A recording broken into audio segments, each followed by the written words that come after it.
morning, and welcome to the Cave Escape podcast. I'm Caleb Groves, And I'm Ashton Goolsby. and it is currently 7:24 in the morning. We usually pick a night to record, but all of our nights are busy, so we got up early on our weekend. Yes. So- And I just kind of like almost unintentionally started the podcast with good morning. So Yeah, we're mostly awake. no, we're all the way awake. We're going to talk about Beowulf today. And Ashton is our Anglophile guy who just got a Old English grammar off the internet that he's been studying and translating Old English and stuff. So he's super excited about this one, and he has a lot to say about it. I've been trying to do this one for a while. So Mhm. I also teach it at the school that I'm working at. And I teach it to fourth graders, so it's not super in-depth, but Right. it's one that I like, especially because I like Tolkien, and apparently Tolkien was obsessed with it. Mm-hmm. So I have his translation of it as well. But yeah,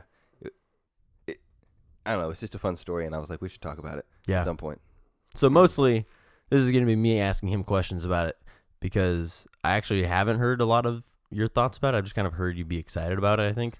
So I'm actually interested to hear all the things that you want to say about it. But I guess we should probably go ahead and talk about overview of what the story is, right? Oh, yeah. And maybe not assume that people have read it this time. Yeah, we can do that. And if you haven't read it yet, well, I'm sorry for the spoilers, but you've had 1,000 years to read it, so it's kind of on you. Right, exactly. So it's essentially this.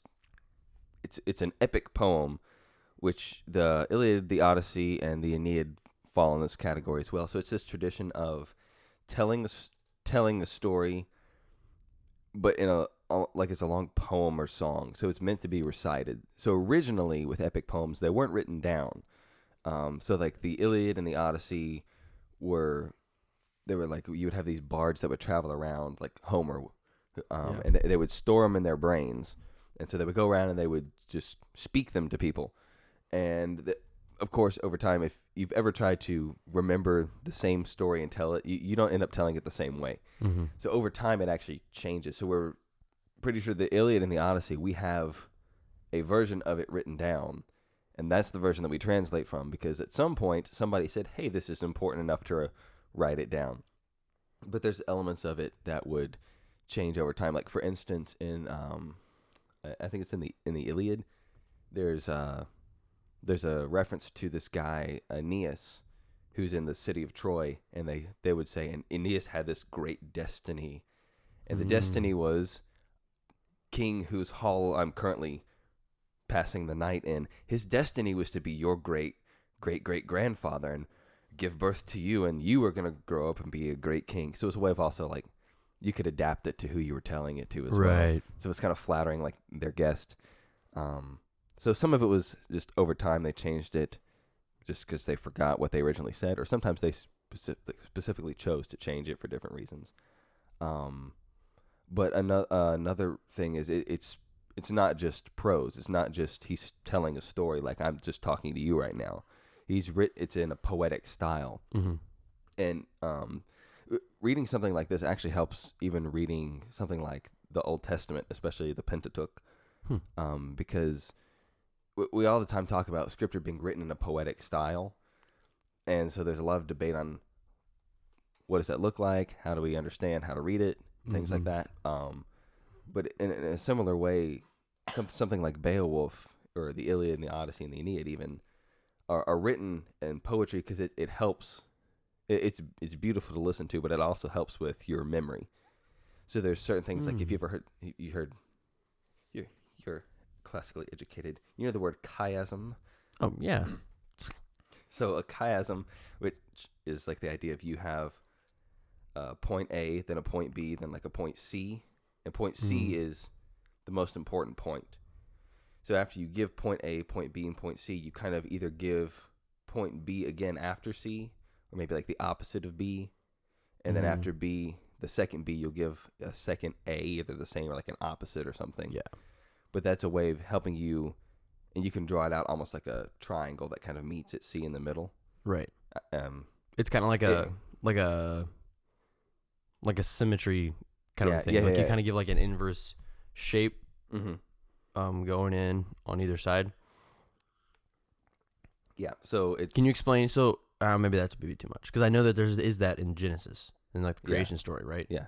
Could you would that be a good example to explain what it is? Do you know it right off? I don't know it right exactly. off, but I was hoping you were gonna know it right off. I'm really bad at remembering examples of chiasms. Oh. But like you can look up on the internet. People know them all over the place in the Old Testament, the earlier books especially. Mm-hmm. But that's a Hebrew. The Hebrews like that poetic style, and it's good to help you pull out key points. But also, if you're living in a society where people have to remember things, it helps to put it in some type of poetic style. Because I mean, how hard is it to remember exactly word for word what somebody gets up and speaks? But then if they sing it, you can remember what they sang. Yeah. So it's that same idea of poetry. It has a musical element to it. Oh, so you're saying just even spoken poetry has a musical element to it, so it's easier to remember than a song, or not? I mean, easier to remember than spoken word. Maybe not as easy as an actual song, but there's still a musical element to it, so it makes it easier to remember. Yeah, that makes sense. I don't know why I never thought about that. Well, actually, this is more of a side thing, but the definition when I do poetry with my students, because I don't really have a curriculum for poetry, I just kind of compile things. But the definition that I give them, that I was given in school, is that poetry is a language of pictures and music. So it's the two main goals in poetry. You've got this picture you're trying to create in their mind. So you're using your words to create a picture. So I'm trying to think of a good poem as an example. But you're using your language to build this picture in their mind, but there's a musical element to it as well. It's got this rhythm it's supposed to meet. Right. A good example would be, I think this was Alfred Lord Tennyson, The Eagle, but the opening line is, he clasps the crag with crooked hands. But you could say he's got these long, gnarly claws, and he's sitting on a cliff. That doesn't put the picture in my head quite the same as he clasps the crag with crooked hands. I get that feeling of like the harshness in it. Mm-hmm. He's chosen his words specifically, but also he, according to his style, he only had so many syllables that he could fill up in this line. So he's intentionally choosing his words to fit the sound, but also this musical rhythmic quality as well. Yeah, that makes sense.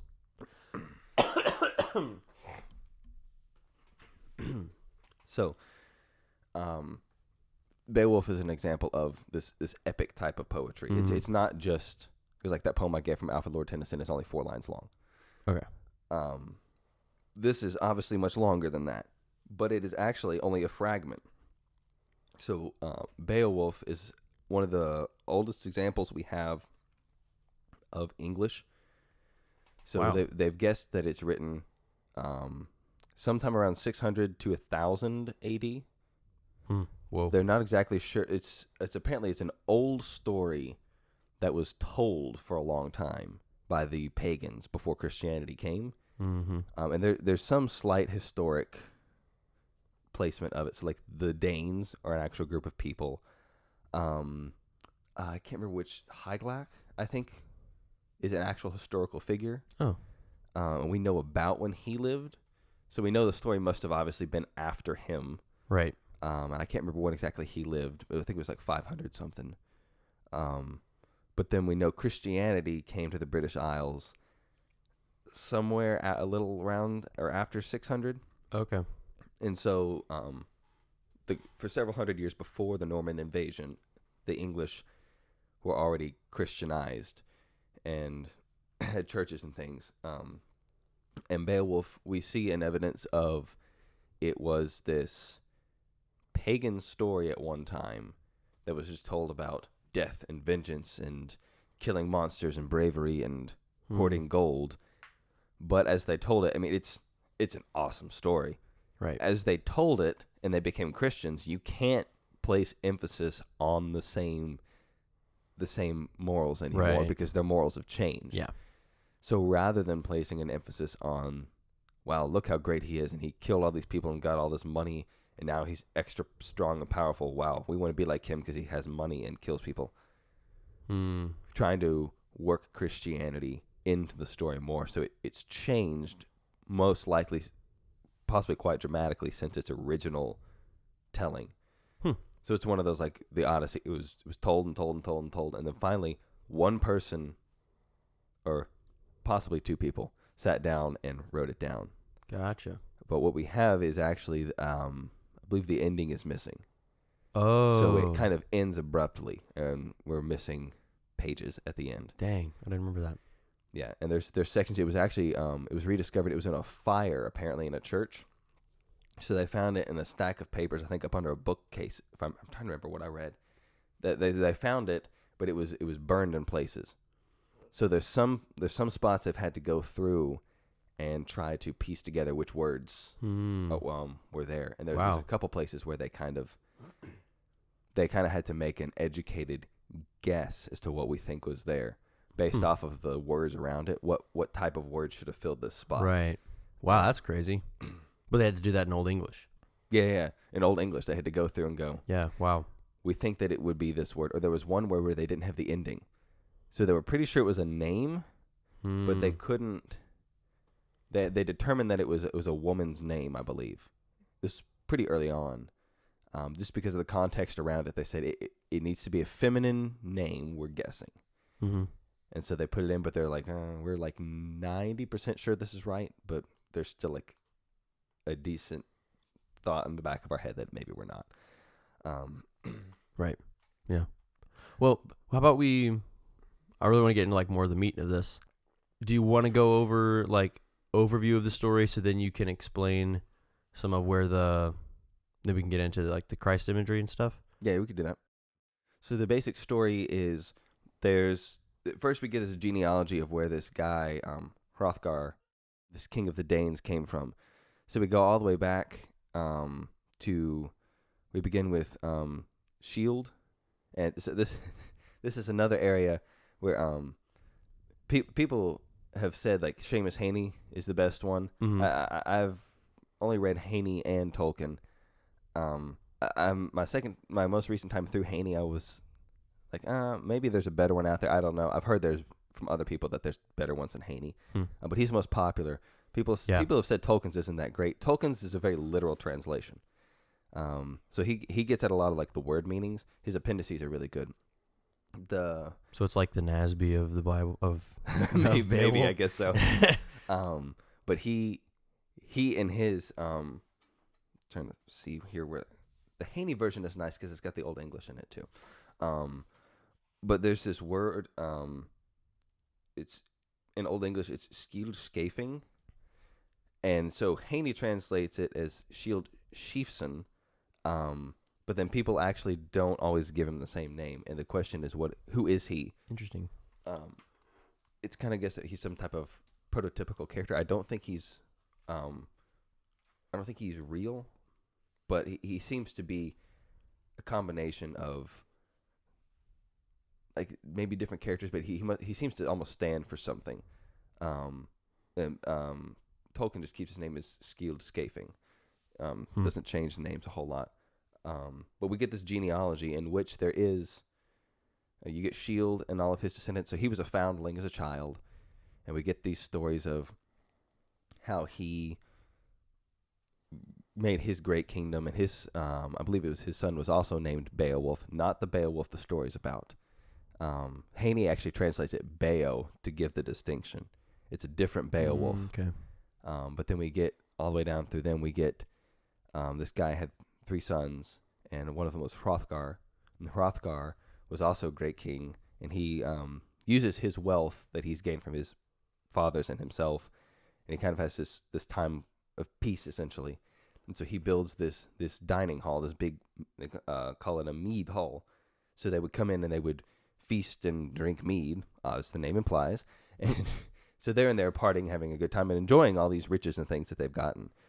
But then there's this monster in the swamp that it tells us is actually a deformed descendant of Cain from Genesis. Yeah. He hates hearing them in the hall partying and singing. He specifically says singing praises to God. And so then he comes up one night and just comes in and slaughters everybody that's in the hall. And then he continues to come back nightly and slaughter the people in the hall. And people go in and try to kill him, and they always die. Nobody's able to stand up and destroy this demon from the swamp that comes up at night. Mm-hmm. And so then these ships appear after, like, all the people have come from different places round about. And then all of a sudden these ships appear on their coast, and the guard goes down to check it out, and it's Beowulf, who's come from Daneland. I think it was Geatland, actually. Geatland. I was making that up. That was supposed to be a joke. Is I Daneland a real thing? I think the Danes were a real people. I think there's question of who does it mean by the Danes and where did they come from. Okay. So Hrothgar's king of the Danes. See, I'm not good with names. I believe, yes, I'm looking at it here. I believe the Danes are the people Hrothgar's with. The Geats is where Beowulf is from. Oh, I had those mixed up. Okay. Yeah, I get them mixed up all the time. Because I always assume it happens on England. Does it happen in England? Did you already say this? It happens in the lands of the Danes. And like I said, there's question of exactly where they would have lived at this time specifically. Probably, I think some people have concluded it might have been England. Gotcha. It's slightly unclear who some of these people are. I just always think like Viking type people. So like Scandinavia. Yeah. Well, I think interesting. I was about to gesture like I was in my classroom to the map. We gestured to the map when we read it. I'm pretty sure it's somewhere up between like Scandinavia and England, like northern France area is where they're guessing this went around. It was somewhere up in there. So anyway, Beowulf comes to help with the problem of the monster, and he disavows weapons. He says, "I won't." He said, "Just as the monster comes in without weapons, I'm going to fight him with my bare hands." So Grendel comes in expecting Grendel's the name of the monster. I guess I didn't say that. Grendel's kind of important. Yeah. So he comes in and is expecting to be able just to rip people apart and kill them. And he goes to grab Beowulf. He thinks in his sleep. Beowulf's not asleep. Reaches up, grabs his arm, and won't let him go. And he rips Grendel's arm off. And Grendel flees back to the swamp and basically just bleeds out there and dies. And so they party and say, "Yay, we're free." And then they have a feast and they have songs, and then they go to bed. Well, little did they know, Grendel wasn't alone. He lived with his mom. Yeah, lived with his mom. Probably played video games in the basement. We'll never know that detail. So then he comes back, or say she comes back to get revenge on her son, and they've hung his arm up. They hung Grendel's arm up in the mead hall as like a trophy. Nice. So she comes in, kills a bunch of people, takes the arm, and runs back into the swamp. So then Beowulf gets up the next day. They track the trail of blood from Grendel back to the swamp, so they know where he is. Mm-hmm. So Beowulf goes back. They give him this old sword. I believe it's called Hunting, and he takes it. He jumps into the pool, swims, normal amount, a couple of days. Gets to the bottom. Gets to the bottom of the swamp. Finds Grendel's mom. Fights her. He has this sword. This Hunting that he's taken with him. And he tries to kill her with it, and it just shatters. It's this ancient sword that was supposed to be very strong. It shatters. But then, as he's looking around, he notices in this cave, this ancient giant sword that only he would have been strong enough to pick up anyway. He picks it up, and he kills Grendel's mom with it, and swims back up to the top. Wow. So he holds his breath for, I can't remember how many days it is, but it's a few days. For some reason, I always imagined that like he got to some like a room under the swamp that had air. No, the implication is that he's been holding his breath this whole time. Interesting. Yeah. That's crazy. So I would never be able to do that. Yeah, you can't hold your breath for 30 seconds. Yes, I can. What are you talking about? Anyway, he swims to the bottom several days, kills her, comes back up several days later. Then they have another party because they're finally safe, and Hrothgar kind of adopts Beowulf as his son. And then Beowulf gives Beowulf all this treasure, and Beowulf goes home. And then we flash forward 50 years. So Beowulf has been reigning for 50 years, which actually, funnily enough, is how long Hrothgar had been reigning before Beowulf came to him. Mm. So then there's this guy, and Beowulf was the nephew of the king of the Geats, Hwæt. So he dies, And people wanted Beowulf to become king when he had died previously, toward the beginning of the story. And he said, no, I'm not going to be king. Give it to his son. His son is going to be king. Well, the son becomes king, but then he eventually dies as well. And then Beowulf consents to become the king, and he reigns for 50 years. Gotcha. So he rules both places. No, he doesn't. He doesn't rule the Danes. It's like an honorary adoption kind of thing. Oh, okay. He's like, I adopt you. You're my son now because you've done these great things. And he gives him all these gifts and stuff. Oh, because you just said that and then said, now flash forward, he's been king for 50 years. Oh, no, sorry. So no, that was, okay, gotcha. He goes back home and is king. Gotcha. Okay, I see. So he's reigns for 50 years, and then it tells us some random shepherd guy was out wandering through the fields and comes across a cave. And he goes down in this cave, and it's a room just full of treasure. But it's a dragon's hoard. And he goes in and he finds this jeweled cup, and he takes the cup out and he sneaks back up to the overland. Well, the dragon wakes up, realizes the cup is gone, and throws a fit, and comes out and starts burning the nearby village and starts wreaking havoc on the land because somebody's stolen his cup. And so the dragon has to be dealt with. And Beowulf, I think we did the math, he was like 70-ish years old. Wow. Goes out and says, I'm going to fight and kill this dragon. So he sets out. He sets out with 12 comrades. They go off. They stop, pick up a 14th guy, and they keep going. They get to the dragon. Nobody will go forward with Beowulf to fight. They all stay back. So he goes forward, this 70-something-year-old king, and he fights the dragon. He has to go 3 different times. And he does eventually have one comrade comes up and aids him. But they together, and really it was Beowulf's doing, they slay the dragon. And then before Beowulf dies, he sends the guy back in. He says, get the treasure, some of it out, bring it to me so that I can at least see what I've died for. And so then he dies after he gets to see some of the treasure. And then the guy who came and helped him berates all the other men for being cowards for not coming to help him. And they basically spin this debate of, now all of our enemies are going to come in and attack and kill us because they heard Beowulf died and none of his men were willing to come fight. They're all cowards, so all of our enemies are going to come. Now that he's gone, I know you're cowards. But he says, look at this treasure. He said he died to give you all of this treasure. He died so that you could have this treasure in this land and so that you could live and all this stuff, and you just abandoned him now. And then that's kind of where the story ends, somewhat abruptly. Wow. Is that they're preparing to raise his funeral pyre as he's requested, and they said about this, and then it just kind of just stops. And we just kind of assume it seems like we're missing pages here because it just stops. Gosh. So that's the essence of the story right there. Okay.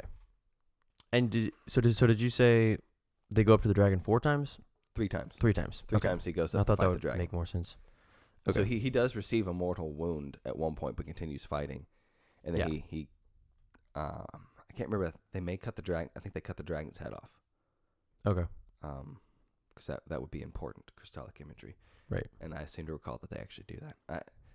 I'd have to go back. I didn't have time to read the whole thing again. It's been a few months since I taught it, but at any rate, he kills the dragon. That in and of itself is worth talking about at some point. Right. So what are some of the Christological imagery? I mean, obviously at the end, slaying the dragon, cutting off his head. He goes up to him 3 times. That's all pretty clear. I mean, we can still definitely for sure talk about that. But I'm wondering, is there some other things that are maybe less obvious, like earlier in the story? Well, I mean, right from the beginning, I had Haney's version open. I'm going to look at Tolkien's version. So Tolkien's is much more literal on wording. But it says at the beginning, it's talking about Shield. I don't see the exact line, but he was Shield was a foundling who grew into this great king. So you have this idea of he's great, but he wasn't great by birth. He was brought into this. So what does foundling mean? He was found just as an abandoned child. Okay, gotcha. Almost like, I think more like a Romulus and Remus type thing, where it's just like they found him kind of and they're like, where are your parents? Yeah. And so he was adopted and he was raised by somebody else and nurtured and shown these things. So, I mean, you've got this imagery of there's this great king who was brought into this, kind of like, I mean, that's kind of how we are. We've been brought in and made great. But then also, I mean, like, you have the, like, I mean, I would posit you also have the idea of, I mean, Christ himself he was born from Mary, who was not Joseph's child. Joseph also kind of adopts him in as well. So you have that kind of idea. I feel like maybe you could relate that more to us as like we're adopted in and nurtured and brought up and made great through Christ's work. But then when you get to Hrothgar and his problem with Grendel, he's the king. He's supposed to be dealing with that, and he fails. He can't defend his own kingdom, and it's like a demon from the swamp is what they call Grendel. He's spawn of Cain. It's very clear where he came from. He's a wicked, evil demon. And so it's calling our mind back to Adam there even. So you've got this king who basically equates to like Adam in Genesis, who can't defend his own. He has a job. He has been built up to be great, and he's been set in the spot with authority and greatness. And he can't defend the wonderful home that he's been given to live in. And it falls apart. But then this other younger king shows up and comes in and defeats the demon, rips its arm off, and kills it, and it goes back to his swamp. And I mean, also the idea of so I mean, obviously they're like Beowulf would be like the Christ who comes and finishes the job, but then you also see Grendel doesn't die like, immediately. He has time to run off and then go back to his home and then die.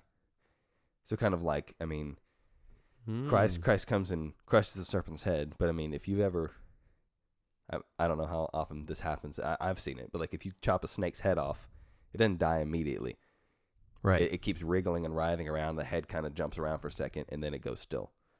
So it's kind of like Christ came and crushed the serpent's head, but once you chop its head off, it's going to writhe around for a bit, and that's kind of the time we're still in now. Yeah. You got the serpent writhing around. That's super interesting.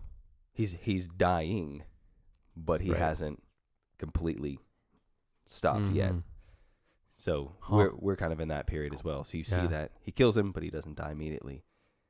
He still flees back through the town and stuff. That's cool. And so is there also like a kind of picture of how like the old covenant was faultful?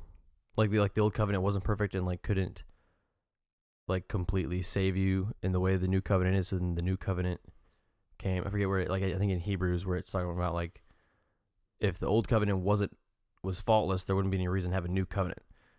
And so there was like there was human priests in the old covenant, so they weren't perfect, so they couldn't perfectly atone for our sins. So we had to keep atoning for our sins over and over and over again. But then the new covenant is a perfect one, where we have a perfect high priest who actually atones for our sins once and for all, and actually I didn't think about that. Does away with sin and death forever. You may see a picture of something like that with, I mean, you've got Hrothgar, and when Hrothgar's kingdom is nice before Beowulf shows up. Right. But then at the end, when we get Beowulf's kingdom, it's very ordered and peaceful. But because he's so strong, people are afraid to attack him, and they respect him. But also, there's this idea of Haney translated as ring givers. So there's this idea of that the king is not just a ring giver. So it's what we call a kinning. So Old English puts together, and we still do this a lot in modern English too. If we stop and think about it, we'll put two words together. Usually they're nouns, and we put them together to make a new thing. German does this a lot. Like Volkswagen is literally like the people's car. So that's the name of their company. People Car is Volkswagen. So Old English did the same thing. So like, so they call like the opening lines are in Old English they're Hwæt we gardena. Well, gardena is spear and Dane. So Haney puts it as the spear Danes is the name of these people. They're the Danes and they fought with spears. I had a point I was making with that. I forgot. Oh, ring giver. Oh yeah. so the idea of a ring giver is a kinning. It's these two words that go together, but it means a different thing. So a ring giver is a king. So the king is somebody who gives gifts, and you see Beowulf is a good example of being a ring giver. He gives all of these things to people. So they recognize him as he's a strong leader, stronger than Hrothgar was in his kingdom, and he's benevolent. He's to be feared, but also he's very generous with what he has. Yeah. He loves his people. So I guess you kind of do see Old Covenant, New Covenant shift kind of thing. Hrothgar's was good, but Beowulf's is better. Yeah. Another example of Christolic imagery is I was trying to remember. I feel like I won't say how. Well, I want to say it was 3 days he was spent swimming to Grendel's mom. I don't remember. The number I remember was somehow significant. But at any rate, you have this idea of when he goes to fight Grendel's mother, he has to go down into the earth. Mm-hmm. So just like Christ descended into hell, go read the Nicene Creed or listen to our podcast on the Nicene Creed if you don't understand that. Christ died and descended into hell to defeat Satan and then basically ransacks hell and comes back up is the traditional understanding of that. And these newly converted Anglo-Saxon people, by the time this was probably written down, would have been familiar with this idea. You have Beowulf descends, kills the demon living down there, but he also ransacks her hoard, takes his giant sword back out, and comes back up and shows it off to people, and they hail it as this massive relic from the past. Yeah. So you've got that idea, that imagery as well. But then of course the biggest one would be, I mean, at the end you've got the dragon, which is pretty clear. Right. So he goes out to fight the dragon 3 different times, and he eventually he defeats the dragon. So I mean, again, three times, 3 days he goes out and is, fighting and eventually destroys this dragon. Just like Christ for 3 days was in the grave and then rose again. So you've got that imagery. That's pretty clear. And then he goes again. He goes into the dragon's hoard and brings the gold out. But then this is one that I really try to get my students to see, because it really is the benevolence of Beowulf is really pronounced. Like they really emphasize a king is not just somebody who sits there and tells people what to do. Yeah. A good king is somebody who protects his people, and he's generous. He gives things out to people who merit it. So Beowulf goes and he gives his life. He dies so that this treasure that's in this mountain, he's clear about it. He says it multiple times before he dies. I've fought and died so that my people can have this treasure. So just like we benefit from Christ's death, Christ died for us so that we could have the treasure of everlasting life and communion with God. Beowulf dies for his people so that they can have this gold and this treasure, this buried underground that the dragon was keeping from them. So that was a pretty clear image. But the interesting thing with all of them is it's this pagan story. Yeah. That when the Christians heard it, they kept it, but there's certain places that the details are. It almost at times it seems a little bit awkward that suddenly something's thrown in. So it seems a little bit. It's not completely awkward, but it seems apparent that they've added something that wasn't there originally. Yeah. So they've gone through the story and reworked it to make it tell about this new Christ that they've learned about. Yeah. So you see them taking their old pagan story and they're reworking it in this way that now it's Christianized. It shows benevolence and generosity and love for people instead of, I'm going to kill you and take all your stuff and then it's mine now. Right. And I'm going to give it to people that I like. It's protecting your people, killing evil, building nice things, preserving good things. Yeah. And Wow. It's just interesting to see that shift in the story. Yeah. With our last few minutes, do you want to talk a little bit about how Beowulf influenced stories as a whole? I thought you weren't going to ask that part. Well, I would like to know a little bit. I mean, if you're paying attention, then you probably already noticed some ways that it's influenced Tolkien's writings. And so we should talk about that. But I also specifically want to know how it's influenced other stuff too, because obviously, I mean, you said this is like Tolkien's favorite book, so of course it would have massively influenced most of what he wrote. But I'm not aware of much other influence that it has. The main one I know is Tolkien. And Tolkien right. influenced a lot of other people to write. So I guess in That's that true. sense, also it. Yeah, that makes sense. Was kind of big. So actually, it's been regarded pretty widely since its discovery among like Anglo-Saxon or Old English scholars. As a good example, it's one of the best examples of Old English that we have, especially for like poetry. Because the Old English they had a runic alphabet, which is not good for writing stuff down. So they didn't write stuff down for a long time. Gotcha. But once monks essentially started writing things down, they adopted Latin script, which is much better at writing stuff down than runes. Yeah. So for the longest time, we didn't have good examples of their written stuff. So there's a decent amount of examples we can find, but Beowulf is a really good one. So Old English scholars were used to reading it. Tolkien was a language fanatic, and he taught Old English. Old English and Anglo-Saxon are the same thing. So if I say one or the other, they're the same thing. Yeah. But he actually, I heard a story. One of our colleagues where we teach sent me a podcast last year. It's a guy who just talks about like Tolkien, I think. But they were talking about Beowulf. They said he would start his lectures at the beginning of the year. They would all come into the room and they would take seats, and he wouldn't be in the room yet. He would come in from the back, shouting the first 50 lines of Beowulf in Old English dramatically as he gets up to the front of the room.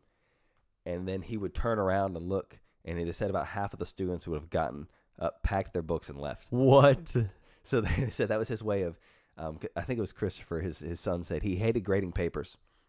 And so his idea was that weeds out the people who are serious and who aren't serious. And oh my then gosh. that's less papers I have to grade, and I can do other things. And they're better papers. Yeah, that too. So that's hilarious. So I've only gotten one source on that. I'm guessing it's true. I don't know, but either way, Right. it's a funny idea. And Yeah. And even to his own testament, he hated grading papers. Right. They would get on to him all the time for working on other things instead of grading papers. Yeah. And so they That's actually funny. confiscated. He was doing a work on Chaucer that they confiscated from him. Oh, you're talking about that. They were like, you are wasting our time and money. Give us everything you have on Chaucer. Stop talking about that and go grade your papers. But so Beowulf, he's part of the reason that Beowulf has gotten more popular in recent decades. Gotcha. Is because he loved it so much, and he was an Old English professor. Mm-hmm. And then people got really interested in him and found out, oh, he really liked Beowulf. Well, let's make it more mainstream again. So some things you can see are obviously the types of characters. Right. It feels like it could be set in a Lord of the Rings setting. Mm-hmm. There's these mystical creatures and things that come in. There's monsters like Grendel coming out of the swamp. Mm-hmm. But I guess just a few things in the limited time we have. If you look at when he goes down to fight Grendel's mom, he goes down and he's fighting this goblin or like troll-like character. And as he's fighting, he goes into this cave, and there's these swords in this treasure cave that the monster is guarding. I didn't catch that one. So he goes and he pulls out this ancient sword, and they come up, and he hands it back to Hrothgar, the king, and they examine it, and they go, this is an ancient sword from this time, and they give the story of the sword. Interesting. Much like if you've read The Hobbit, yeah, they find the swords in the troll's cave, and they take them to Elrond, the king of Rivendell, and he goes, this is Glamdring, and this is Orcrist, and right. so you've got that idea of finding these ancient, fun. lost, forgotten swords that have these magical qualities and these histories with them in this Right. cave. Another thing that I almost forgot was the relationship of king or like father to nephew is really important. So if you notice, there's a lot of times where it's not father to son, it's father to nephew. Father to nephew is important. So Yeah. like when Hwæt dies, Beowulf becomes his chosen replacement. But he also refers to him as Beowulf's sister's son. Which, if you're a Lord of the Rings nerd, you'll go to Rohan. Yes. Rohan is supposed to be a very Anglo-Saxon people. Their names for things. English people name stuff literally. They name it what it is.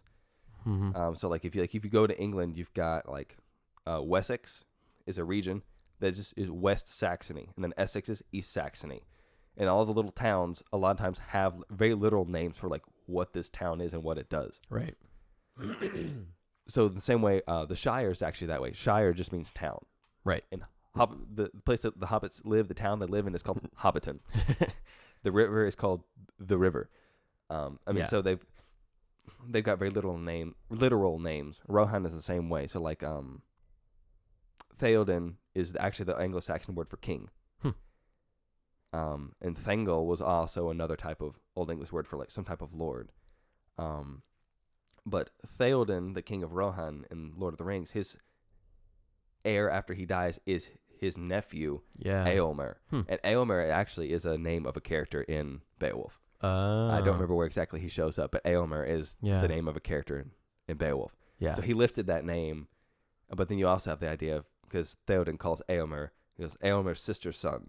Yeah. But there's this idea of this close-knit relationship of uncle to nephew. Yeah, and that's Bilbo and Frodo, too. Yeah, that too. Yeah, you've got the uncle and the nephew thing. I didn't even think about that. Yeah, that's interesting. That was actually where I thought you were going with it before you went, because I forgot that, for some reason, I forgot that Eomer became king after Theoden. Oh, yeah.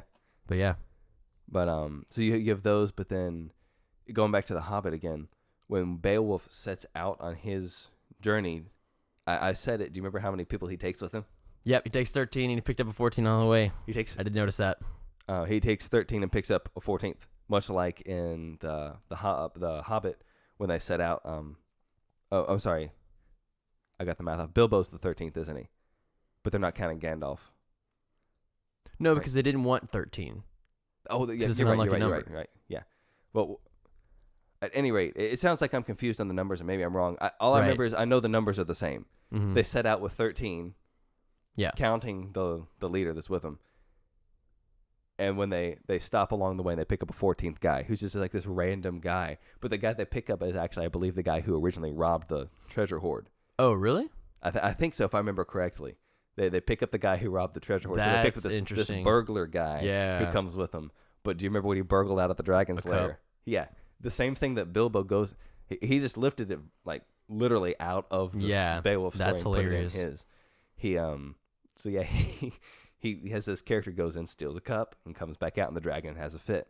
Yep. That's exactly what Bilbo does in The Hobbit to make Smaug mad. Right. So those are some examples of things that he picks up out of it. Yeah.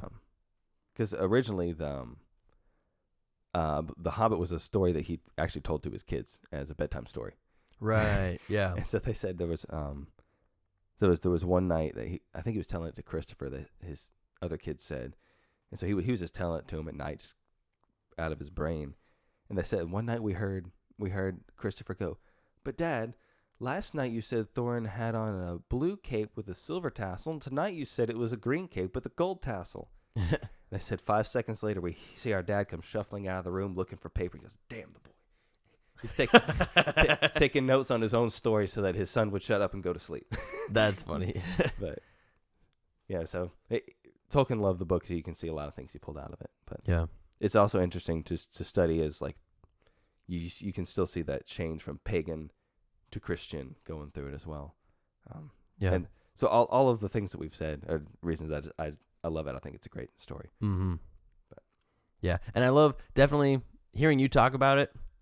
Is really awesome because you can tell that you love it. One can tell that you love it. And it just makes you like the story and be like, oh, wow, it's nice to hear people talk about stuff they love. It's like, this was just like fun just because it was fun to hear you talk about something that you really, really loved.